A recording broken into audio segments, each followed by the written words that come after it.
Assalamualaikum warahmatullahi wabarakatuh.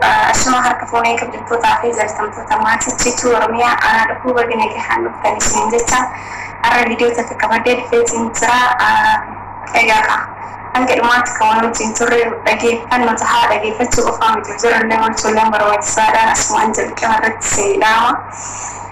Kanaafuu kabajamtootaa fi hordoftoota kiyyaa viidiyoo akkaan miidhagduu fi bareedduu ergaa ajaa'ibaa of keessaa qabdu madda walaabuun nuuf kaayanii jiranii dhaggeeffannee wal bichaanaa tussii gaarii.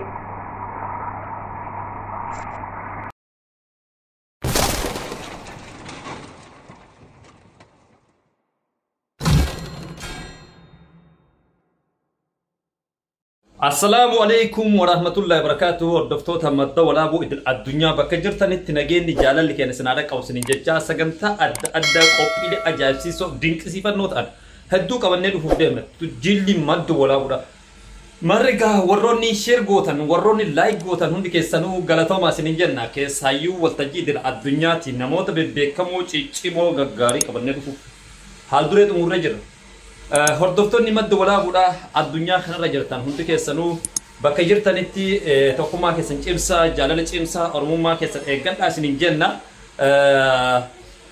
Yuutubaroota Oromooti ispeeshaalii warroota akka kennaa rafaafaa jiran jechaadha. Namoonni amman tana kallattii adda addaatiin ulaagaa YouTube chaanaalii guuttatan daran hojiilee gurguddaa isin eeggataa jiddugaleessummaa duudhaa seenaa safuu keessan godhadhaa isiniin jechuun barbaada. Sababbiinis waa malee miti jechaadha. Dhugaa sabaatiif yoo hojjetan, dhugaa sabaatiif yoo jiraatan bakka kamittuu kabajaa qabda, bakka kamittuu ulfinna qabda. Kanaaf irra hedduun keenya dhugaa sabaa irratti hin xiyyeeffannu, dhugaa saba keenyaa irratti haa xiyyeeffannu isiniin jechuun barbaada. Dhugaa sabaa hoggaa jennu siyaasa qofaa miti, dinagdeedhaan, barnootaan, teekinooloojiin, saayinsiin, aadaa wal gargaaru, duudhaa wal ajajamuu, wal kabajuu yaadota adda addaa invest goone walitti fineeti sammuu keenya update gochuu qabu. Hawaasa keessaa baateef dubbachuu, hawaasa keessaa baateef quuqamuu, hawaasa keessaa baateef afaan aadaa duudhaa seenaa isaa dubbachuu nuffachuun barbaachisu, hifachuun barbaachisu. Haga dandeette namni kudhan ilaale, shan ilaale, lama ilaale waa'ee keetirratti fakkeenyaaf Oromiyaan godina 11 qabdi, kutaa 11 qabaachuu wal nun gaafachiisu. Kutaan 11 aadaa seenaa duudhaa mataa isaa qaba. Yoo kana jennu dhugaa jirtu irra dhaabbanneeti. Aanaalee yoo xiqqaate 358 tilmaamoo qabdi Oromiyaa walumaa galatti. Aanaalee kunniin wanta tokko nugatu qaba, wanta gargar nugatu qabna. Loqonni keenya yeroo hedduu godinaalee Oromiyaa bakka adda addaatti garaagarummaa guddaa qaban ni beeyna. Kanaaf haga dandeenyeen haga beeynuun jechaadha. Dirqama waan keenya irratti xiyyeeffachuu qabna, hojjechuu qabna isiniin jechuun barbaada. Kanaaf warroonni daawwachaa jirtan walitti deebina isiniin jedha. Share godhaa, like godhaa, wal biraan gahaa isiniin jedha. Relax taanee dalaguu danda'uu qabna osoo of hin dhiphisin, osoo hedduu itti hin dhiphatin waan dalagnu irratti jabaachuu qabna. Ispeeshaalii shamarran keenya jajjaboon hedduu dhufaa jira, taalentii adda addaa qabaa jiran. Kanaaf gaa walitti deebinaa turtii gaarii isiniin jedha. Ani madda walaaburraa falmataa roorrooti. Warroonni nu dhaggeeffachaa jirtan sagantaan keenya itti fufaa galatoomaa isiniin jedha. Egaa kabajamtootaa fi hordoftoota kiyyaa waan baay'ee hubachaa jirtanii fi waan baay'ee akka irraa dhaggeeffachaa jirtan abdiin qaba. Hanga dhumaatti wajjin ta'uudhaan haa turru isiniin jedha. Namni tokko itti yaadee waan tokko yoo namaaf kaa'e yookaan immoo gorsa yookaan ergaa gabaabduu tokko yoo namaaf kaa'e maalummaa ergaa sanii erga fudhatanii booda immoo dhaggeeffatanii dhiisuu osoo hin taane hojiirratti oolchuun barbaachisaadha jechuudha. Kanaafuu eessa jirra har'a eessa jirra boruu maal hojjechuuf deemna kan jedhu wajjumaan xiixaluu qabna. Egaa yuutuubii kanarratti wantoonni nu hojjechaa jirru barumsas kan qabu ta'ee taphaaf kolfas kan qabu ta'ee waan baay'eedha. Bohaartiinis keessa hin jira. Garuu harka caalatti aan eenyu seenaan kiyya maali? Aadaan kiyya duudhaan kiyya maali kan jedhu irratti xiyyeeffadhaa. Waan Oromoo fi Oromiyaa kanaaf taatu mimmiidhaa gadi baasaa dhaloota keenya kan boruutiif lafa nuu kahaa jechaa jiru madda walaabuun. Egaa kahoo nuti eessa jirra kan jedhu walajjiin wallaalaa isiniin jedha. Anuma wajjiru jechuudha. Egaa asuma madda walaabuu ergaa kanatti yaadanii naaf kennuu keessanii yookaan nuuf qooduu keessaan hedduu takka galatoomaa isiniin jechaa gara viidiyoo isaaniitti isinaansisa. Akkuma reef isiniin geessa gorsi kiyya hin xumurre yookaan immoo yaadi kiyya hin xumuranne sagantaa dhufaa jiran hunda irratti jechaadha. Mana kamuu haa ta'u yaada gaggaarii fida. Yaada gaggaarii waggaa jennu namoota nama gorsuu danda'an, barnoota adda addaa kennuu danda'an, taalentii adda addaa qabaatan, akkasuma immoo barumsa adda addaa warroota kennan jechaadha. Isaaniifis haamleedha. YouTube keessaniifis gaariidha yookaan immoo YouTube kennaaf gaariidha. Yeroo hedduu waan akkasii irratti osoo xiyyeeffannee gaariidha eetii yaada. Maaliif hojiileen akkasii suni dhaloota taalentii qaban hedduu nu kennuu danda'a. Kanaaf hojiilee akkasii taa xiyyeeffannu isiniin jechuun barbaada. Specifically namoonni hedduun waa'ee kanaa irratti hagammaatti ergamoonni ta'aniin booda inumaayyuu duubatti mucucaachuu wantoonni akkasii sun nu mul'ata. Dhaabbachuu danda'uu qaba walumaa galatti wanti nan jechuun barbaadu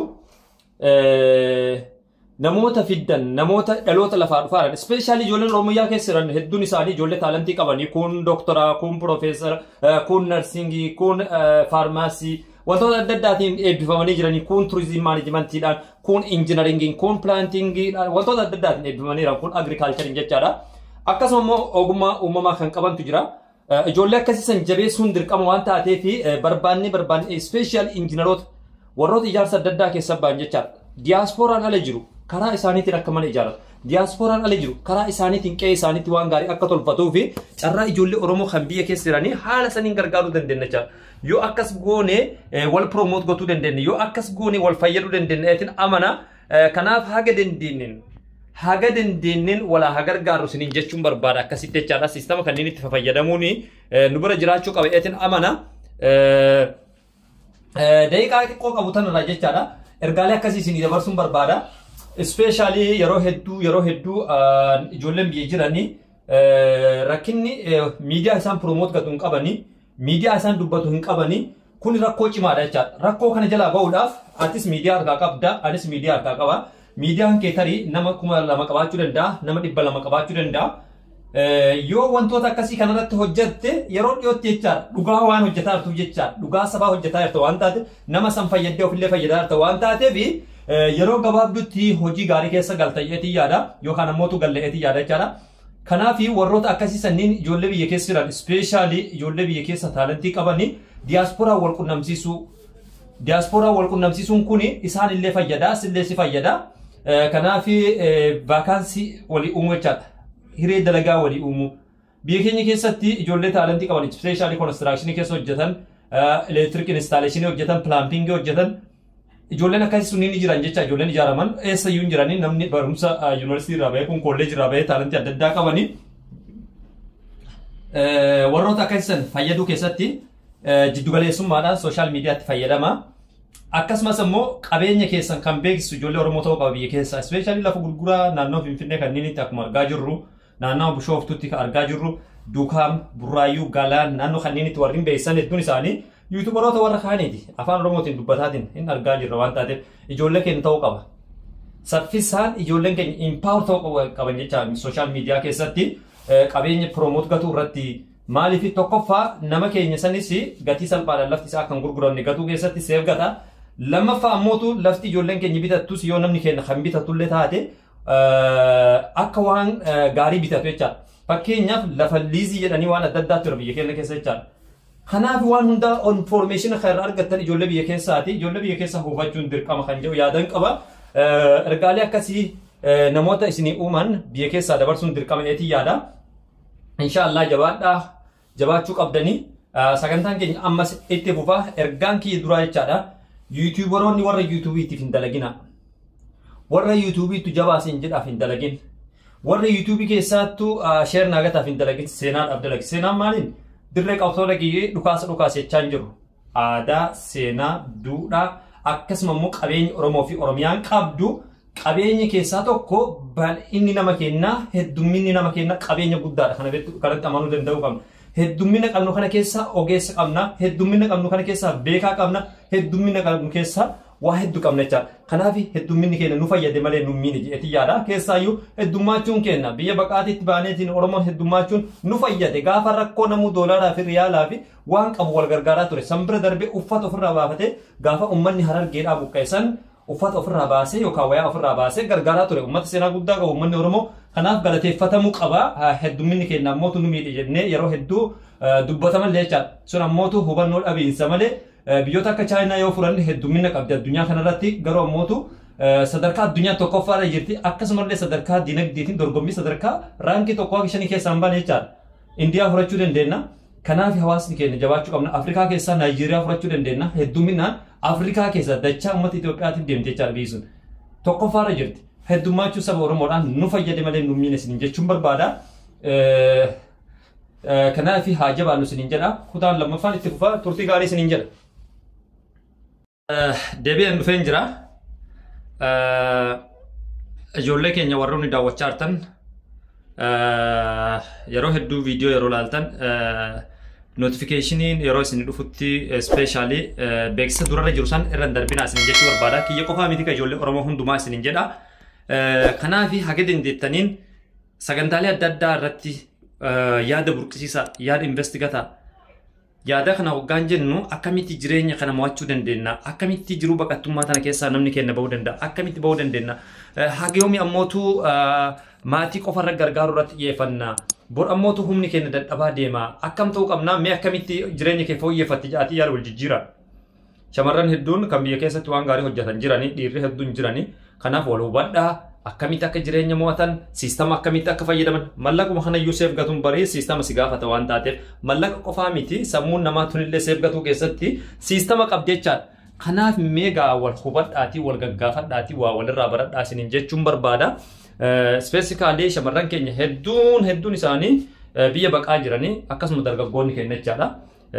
Haga dandeettanii wal gorsaa, wal jabeessaa, wal bira dhaabbadhaa, wal jabeessaa isiniin jedha. Irra caalatti wanti rakkoon nu miidhaa jiru rakkoo walii hubachuu dhabiinsaati.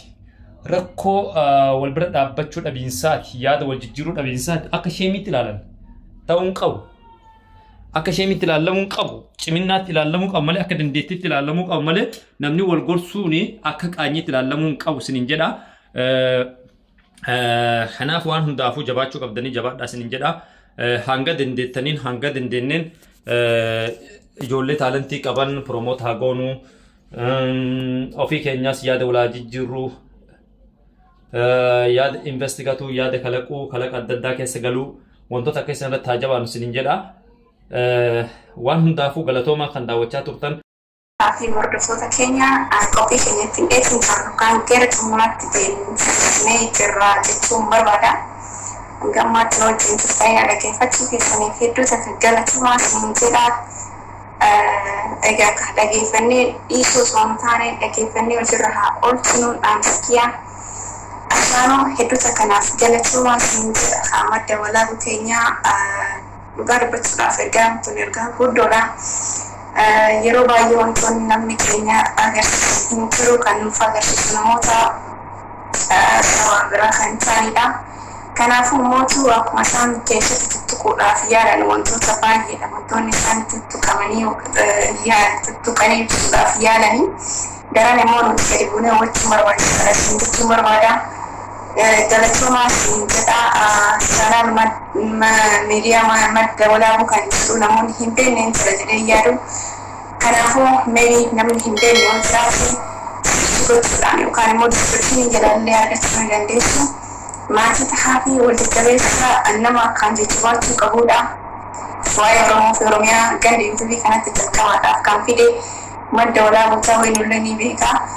Nuti sirraa dubbadhu malee dhiibbinni gadi bu'iinsaa wanta kana biraa kun Oromiyaa akkasumas wantoota adda addaatiin wal qabatee akka namoonni waan baay'inaan waan Oromoo fi Oromiyaa kana beekan kan taasisan kanarratti isaanidha waan ta'eef jajjabeeffamuu qaban isiniin jedha.